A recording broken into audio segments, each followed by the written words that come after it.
সুপ্রিয় দর্শক, পাপন ব্লগসে আপনাদেরকে সবাইকে স্বাগতম। আপনারা দেখছেন টাঙ্গাইল জেলার দর্শনীয় স্থানের মধ্যে বাসাইল উপজেলার সেই বাশুলিয়া চাপড়া বিল। এটি খুবই মনোরম ও সুন্দর। বাশুলিয়া চাপড়া বিলে সাধারণত বর্ষা মৌসুমে দর্শনার্থীরা ভিড় জমান। শতাধিক বর্ষীয় ঐতিহ্যবাহী হিজল গাছটি চাপড়া বিল, আর এর প্রাকৃতিক সৌন্দর্যের সবচেয়ে বড় আকর্ষণ। চাপড়া বিলের জন্ম ইতিহাস কয়েক শত বছরের পুরনো, তা এলাকার কেউই বলতে পারে না। তবে নির্জন বিলের মাঝখানে আশ্রিত হিজল গাছটির বয়স ১৫০ বছরেরও অধিক বলে অনুমান করা হয়। গাছটির জন্ম ইতিহাস গাছকে নিয়ে এলাকায় অনেক ধরনের কল্পকাহিনী প্রচলিত আছে। এই সৌন্দর্য মনোরম পরিবেশটি সবার বর্ষার সিজনে অনেক ভালো লাগে। তো সবাই এখানে দূর দূরান্ত থেকে এই মনোরম পরিবেশ উপভোগ করার জন্য এসে থাকেন। আর এই হিজল গাছটি ১৫০ শতাধিক আগে থেকেই এভাবে বিলের মাঝখানে দাঁড়িয়ে রয়েছে। তবে দর্শনার্থীরা এখানে এসে ভিড় জমান এবং কি এখানে এসে গোসল করার জন্য তারা গাছের উপরে চড়ে লাফালাফি করার জন্য গাছটি নিয়ে এলাকাবাসী শঙ্কিত। দর্শনার্থীদের লাফালাফিতে প্রতি বছরই যে হারে গাছটির ডালপালা ভেঙে পড়ছে, তাতে গাছটির অস্তিত্ব নিয়ে এলাকাবাসী শঙ্কিত। প্রতি বছর বর্ষার মৌসুমে দর্শনার্থীদের সংখ্যা বেড়েই চলছে, যার প্রভাব এই গাছের উপরই পড়ে বেশি। তো আমি লাস্টের দিকে আপনাদেরকে বলে দিব যে কিভাবে আপনারা এখানে এই চাপড়া বিলে আসতে পারবেন। যারা ঢাকা থেকে আসে বা আমাদের টাঙ্গাইল থেকে চাপড়া বিলে আসে, তাদেরকে রুট সম্পর্কে বলে দেওয়া হবে। তো আমরা এখন মূলত গাছটির মাঝখানে, যে হিজল গাছটি মাঝখানে অবস্থিত, সেই হিজল গাছের এখানে নৌকা নিয়ে চলে এসেছি।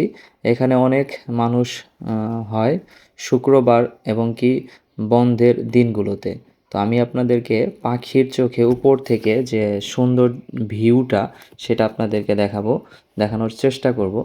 তো আপনারা পুরো ভিডিওটি আমাদের সাথে থাকবেন।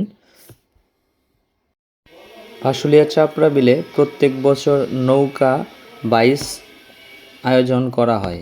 এখানে বিশাল নৌকা বাইচের আয়োজন করা হয়, যেখানে দূর দূরান্ত থেকে অনেক বড় বড় নৌকা নিয়ে ১২০ হাত, ১৫০ হাত, তারও অধিক নৌকা নিয়ে এখানে প্রতিযোগিতায় অংশগ্রহণ করে।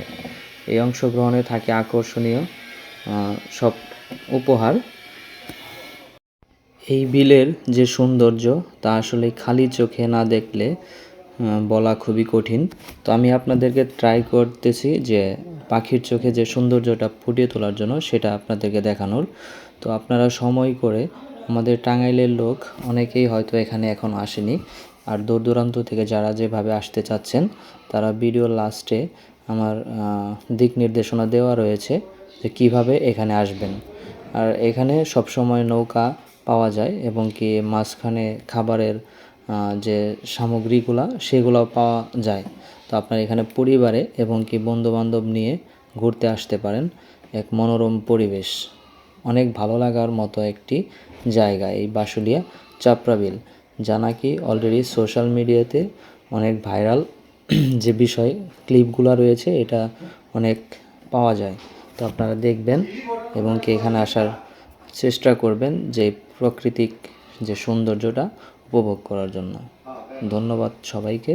ভিডিওটি কন্টিনিউ করতে থাকেন। এবং এই গাছের বিস্তৃত আরও অনেক ছিল, যেহেতু এখানে এলাকাবাসী আগমন হয়ে থাকে।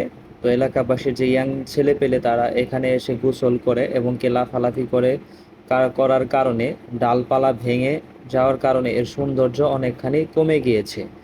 তো সবাইকে রিকোয়েস্ট থাকবে এই ভিডিওটির মাধ্যমে যে আমরা এখানে যেই বা যারা আসি না কেন, গাছে চড়ে লাফালাফি করব না, যেহেতু এই গাছটির জন্য অনেক সৌন্দর্য এই বিলের ধারণ করে থাকে। তো গাছটিকে টিকিয়ে রাখার জন্য আমাদের স্থানীয় এবং কি আমরা যারা দূর দূরান্ত থেকে এখানে সৌন্দর্য দেখার জন্য এসে থাকি, সবারই আসলে সতর্ক থাকা প্রয়োজন। আমরা এমনিতে গোসল করতে পারি, যেহেতু এর পাড়ে অনেক ব্লক দিয়ে বাঁধানো আছে, অনেক সুন্দর। সেখানে গিয়ে গোসল করতে পারি, এবং কি গাছের নিচে গোসল করতে পারি গাছ ধরে। তো আমরা এদিকে খেয়াল রাখবো যে আমরা যেন গাছটিকে আর ক্ষতি না করি। এবং কি আমার একটি কথা থাকবে, সেটা হচ্ছে যেহেতু এখানে নৌকার যারা মাঝি থাকে তারা সবাই স্থানীয়, তো আমরা যারা নৌকার মাঝি রয়েছি তারা সতর্ক করে দিব, যেহেতু গাছটি অনেক সুন্দর বিলের মাঝখানে, যেহেতু গাছ থেকে ছেলেপেলেরা লাফালাফি না করে গোসল করতে যেন না পারে। এমনিতেই গোসল করুক, প্রবলেম নেই, কিন্তু আসলে লাফালাফি করার কারণে ডালপালা ভেঙে যাচ্ছে। এটার যে সৌন্দর্য, সেই সৌন্দর্য দিন দিন হারিয়ে যাচ্ছে। এই সৌন্দর্য টিকিয়ে রাখার জন্য আমাদেরকে সতর্ক হতে হবে। ধন্যবাদ সবাইকে।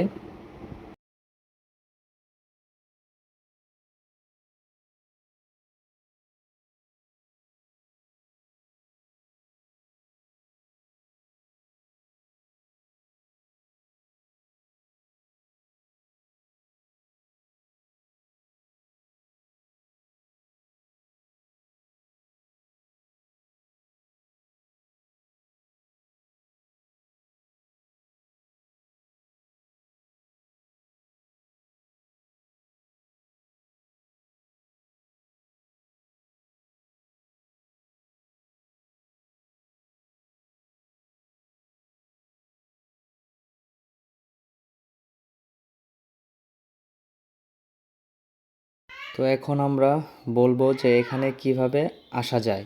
কেউ যদি ঢাকা থেকে আসতে চান তাহলে ঢাকা থেকে মির্জাপুর উপজেলার গোড়ায় বাস স্ট্যান্ডে নামতে হবে তাকে।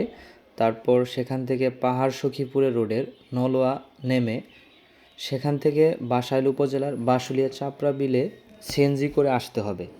এবং কি অটো গাড়ি যেগুলো আছে এবং কি বাইকও পাওয়া যায়, যে যেভাবে আসতে পারেন এখানে আসবেন।